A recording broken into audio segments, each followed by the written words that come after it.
Hey guys, this is Mohit Kumar Kashyap और आप सभी का वेलकम है गुरुकुल हब यूट्यूब चैनल पर। गाइस, हमेशा की तरह आज फिर मैं आप लोगों के लिए एक मोटिवेशन सेशन लेकर आया हूँ। वीडियो आपके बहुत ज़्यादा बेनिफिशियल होने वाली है, तो वीडियो को जल्दी से लाइक कर दीजिए और शेयर नहीं किया है सभी के व्हाट्सअप पर तो शेयर कर दीजिए, व्हाट्सअप पर, फेसबुक पर, टेलीग्राम पर, जहाँ पर भी आप जुड़े हुए हैं, क्योंकि आज का हमारा टॉपिक ही बहुत ज़्यादा इंपॉर्टेंट टॉपिक है। और जिस चीज़ को लेकर आप सबसे ज़्यादा परेशान है वो है आपकी नौकरी, सरकारी नौकरी। तो सरकारी नौकरी पाना उतना ही मुश्किल नहीं जितना आप समझते हैं, लेकिन अब मुश्किल हो क्यों जाता है ना, और क्या उपाय किया जाए, किस तरह से हम आगे की स्ट्रैटेजी को लेकर चलें, तो वही सब मैं इस वीडियो के साथ इस वीडियो के अंदर डिस्कस करके चलूँगा। तो वीडियो को टिल एंड तक देखें, बिल्कुल लास्ट तक देखें, एक पॉइंट को क्लियर करके समझे। और वीडियो पसंद आती है तो लाइक शेयर जरूर से करें। तो लाइक शेयर तो पहले ही कर दीजिए, ज़्यादा अच्छा लगेगा, मुझे भी अच्छा लगेगा, आपको भी अच्छा लगेगा, तो बिल्कुल। और वीडियो पसंद आती है तो चैनल को जरूर सब्सक्राइब कर लें, चैनल सब्सक्राइब करें, साथ ही बेल आइकन प्रेस कर लें। तो हमारा टॉपिक है नौकरी के लिए सभी बच्चे तैयारी कर रहे हैं, जो इस वीडियो को देख रहे हैं डेफिनेटली सरकारी नौकरी की तैयारी कर रहे हैं, क्योंकि हमारा चैनल ही ऐसा है कि हम सरकारी नौकरी की ही तैयारी कराते हैं और वही सभी बच्चे हमारे इस चैनल के साथ जुड़े हुए हैं। लेकिन जब हम सरकारी नौकरी की तैयारी करते हैं तो निगेटिविटी हमारे माइंड में बहुत सारी आ जाती है ना। हमें बार बार ये लगता है कि पता नहीं ये एग्ज़ाम को मैं पास कर पाऊंगा या नहीं कर पाऊंगा। सबसे बड़ी समस्या क्या आ रही है कि ये एग्ज़ाम हो पाएगा कि नहीं हो पाएगा, या अगर एग्ज़ाम हो गया तो पता नहीं मैं उसको पास कर पाऊंगा या नहीं कर पाऊंगा। स्टेज 1 मैंने पास कर लिया, स्टेज 2 मैंने पास कर लिया, तो क्या मैं फाइनल एग्ज़ाम को पास कर पाऊंगा? कहीं मैं इतना स्कोर कर पाऊंगा कि जो फाइनल मेरिट को क्रॉस कर पाऊँ? कहीं मेरिट से बाहर हो गया तो क्या होगा? तो इस तरह की नेगेटिविटी आने लगती है, बहुत सारे नेगेटिव पॉइंट्स आपके माइंड में बनने लगते हैं। और बनना एक लाजमी भी है, क्योंकि ह्यूमन नेचर है। जब कोई किसी चीज़ के लिए, किसी रिजल्ट के लिए अगर आप बैठे हुए हैं, तो उस रिजल्ट के लिए जब आप सोचते हैं तो आपको ये माइंड में जितनी सकारात्मकता आएगी उतनी नकारात्मकता, नेगेटिव पॉइंट्स भी आपके माइंड में डेफिनेटली बनते हैं।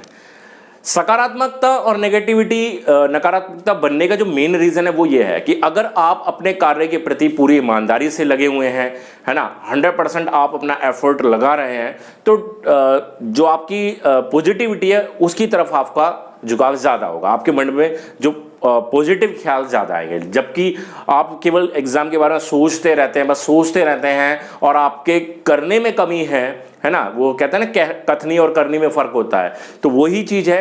तो वहाँ पर आपकी फिर निगेटिविटी कुछ समय बाद आनी शुरू हो जाएगी। हमने दिमाग में सोच लिया कि हाँ मैथ में इतना स्कोर कर लूँगा, हमने सोच लिया कि जीके जीएस में इतने क्वेश्चन कर लूँगा, रीजनिंग में इतना कर लेना है, इंग्लिश में इतना हो जाएगा, हिंदी में इतना हो जाएगा, बट करने पर जब जाते हैं तो करने पे एकदम फेल, असफल, है ना।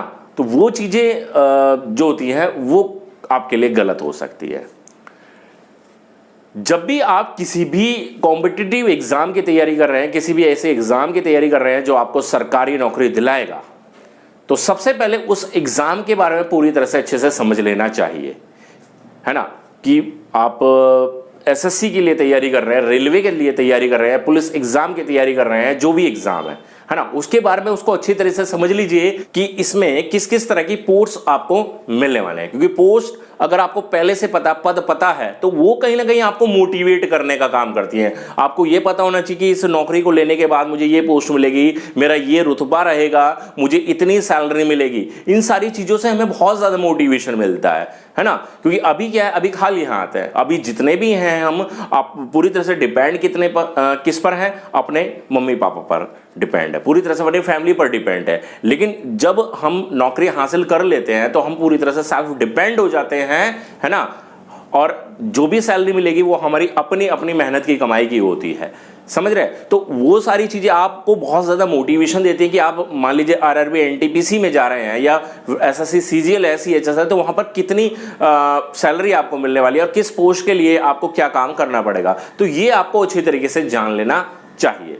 साथ ही उस एग्ज़ाम के सिलेबस को और पैटर्न को आपको समझना है ना, कि जो भी आप एग्ज़ाम के लिए लगे हुए हैं, जो भी आपका एग्ज़ाम है, तो उसमें किस किस तरह के सवाल पूछे जाते हैं अगर उसमें मैथ पूछा जाता है तो मैथ में क्या पूछा जाता है, जीके पूछा जाता है तो जीके में क्या है, जीके के अलावा अगर जीएस पूछा जाता है, जनरल साइंस पूछा जाता है तो कितना पूछा जाता है, करंट अफेयर से सवाल आते हैं तो कितने सवाल आते हैं, है ना। ये सारी चीजें हमें पता होनी चाहिए। अच्छा, यहां पर ये आपको पता होना चाहिए कि पेपर पैटर्न क्या है। देखिए, अगर एसएससी की तैयारी करने वाला बच्चा अगर बैंकिंग की तैयारी साथ में करता है तो दोनों के पेपर पैटर्न में, दोनों के सिलेबस में जमीन आसमान का फर्क है ना। तो दोनों तैयारी एक साथ हालांकि काफी सारे बच्चे करते हैं, बट उसके लिए आपको दोनों को अलग अलग वक्त देना पड़ेगा। बट अगर एसएससी और रेलवे की तैयारी करना है तो वहां पर काफी सिमिलरिटी है। जीके में वही सारी चीजें आपको पढ़नी है जो एसएससी में पढ़नी है, वही सारी चीजें आपको रेलवे में पढ़नी है।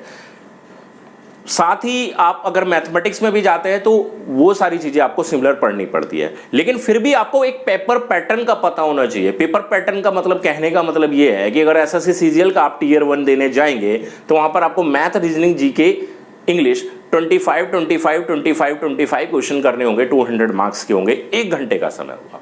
वहीं अगर आरआरबी एनटीपीसी के सीबीटी फर्स्ट में हम जाते हैं तो वहां पर 30 मैथ, 30 रीजनिंग, 40 जीके जीएस रहेगा और वहां पर 1.5 घंटे का समय होगा इन 100 क्वेश्चन को करने का। तो पेपर पैटर्न पूरी तरह से बदल जाता है यहां पर, है ना। तो ये भी हमें अपने माइंड में सेट करके चलना है, क्योंकि जब भी हम किसी भी एग्जाम की तैयारी करते हैं तो अपने आप को उस एग्जाम के हिसाब से तैयार करते हैं, है ना।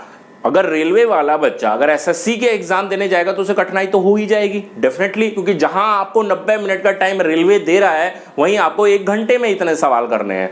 साथ ही आपको इंग्लिश को अच्छे से तैयार करना है, ठीक है। और थोड़ा सा यहां पर लेवल का भी फर्क हो जाता है। एसएससी के और रेलवे के एग्जाम में मैं कहूंगा 10-20% का एक लेवल का भी फर्क आ जाता है। तो वो चीजें आपके माइंड में पहले से आपको सेट कर लेनी है। हाँ, एसएससी वाला बच्चा अगर रेलवे की तैयारी कर रहा है तो कोई प्रॉब्लम नहीं आने वाली, क्योंकि रेलवे की तैयारी एसएससी के मुकाबले थोड़ी सी आसान तो हो ही जाती है। तो ये आपको सिलेबस और पेपर पैटर्न पर अच्छी खासी पकड़ बना लेनी है। साथ ही आपको यह भी ध्यान रखना है कि पेपर किस तरीके का आता है। पेपर में जो क्वेश्चंस पूछे जाएंगे, आपके एग्जाम में जो क्वेश्चंस पूछे जाएंगे वो किस तरह के क्वेश्चन रहेंगे, है ना।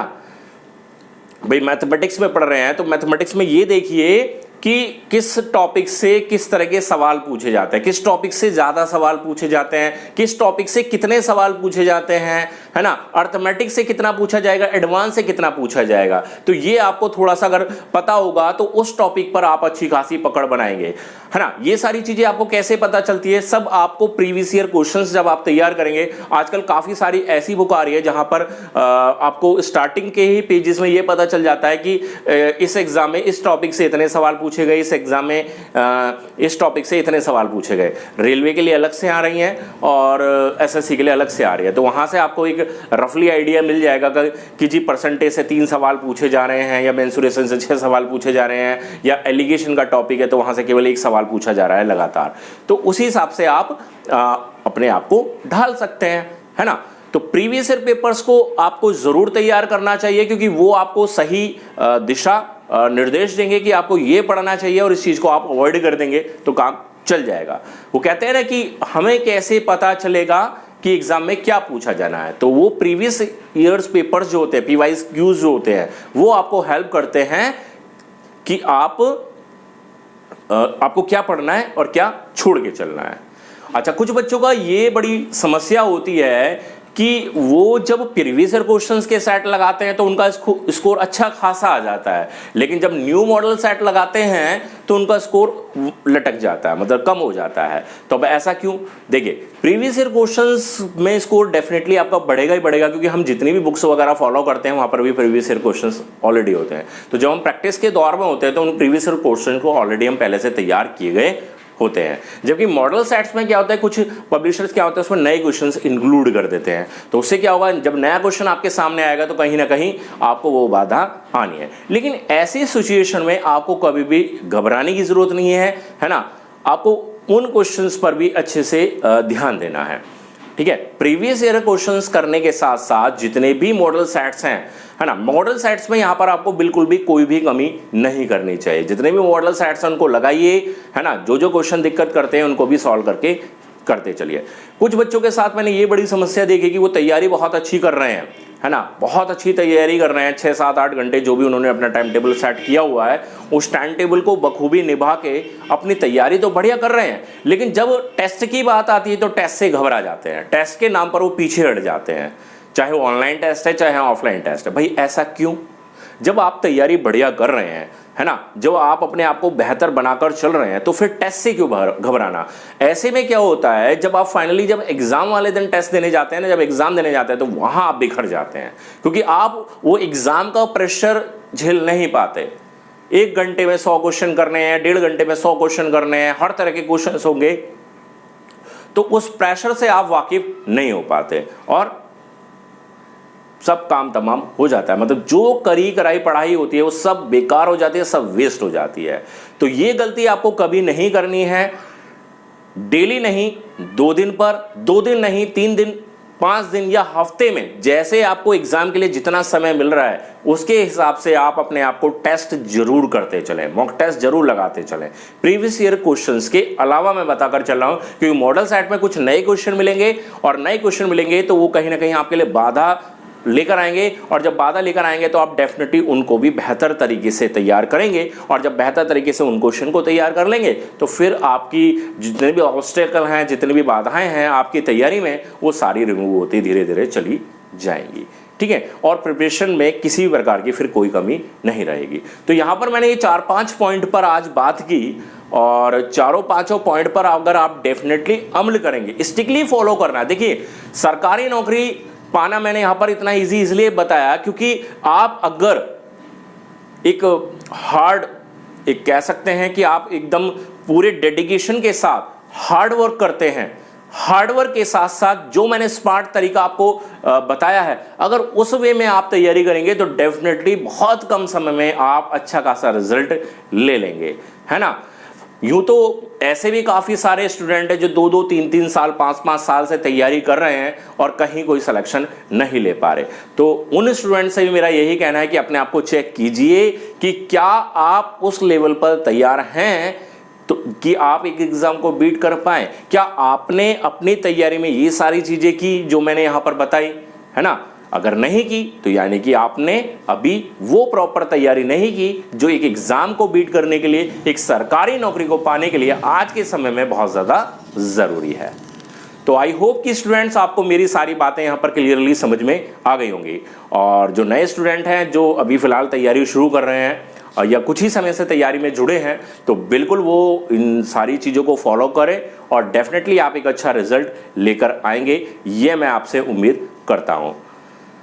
तो वीडियो पसंद आ गई हो तो वीडियो को जल्दी से लाइक कर दीजिए, शेयर कर दीजिए, अभी तक शेयर नहीं किया है, चैनल को सब्सक्राइब नहीं किया है तो गुरुकुल हब चैनल को सब्सक्राइब कर दीजिए, साथ ही बेल आइकन जरूर से प्रेस कर दीजिए ताकि आपको आने वाली सभी वीडियोस के नोटिफिकेशन टाइम से मिलते रहे, कोई वीडियो आपकी यहां पर मिस ना हो पाए। इसी तरह की मोटिवेशनल, इसी तरह से एग्जाम टिप्स से रिलेटेड, इसी तरह की स्ट्रैटेजी से रिलेटेड वीडियोस मैं अपने चैनल पर लगातार लेकर आता रहता हूं, तो आप उनसे सभी से जुड़ पाएंगे। तो चलिए मिलते हैं नेक्स्ट वीडियो के साथ, तब तक के लिए गुड बाय, थैंक यू।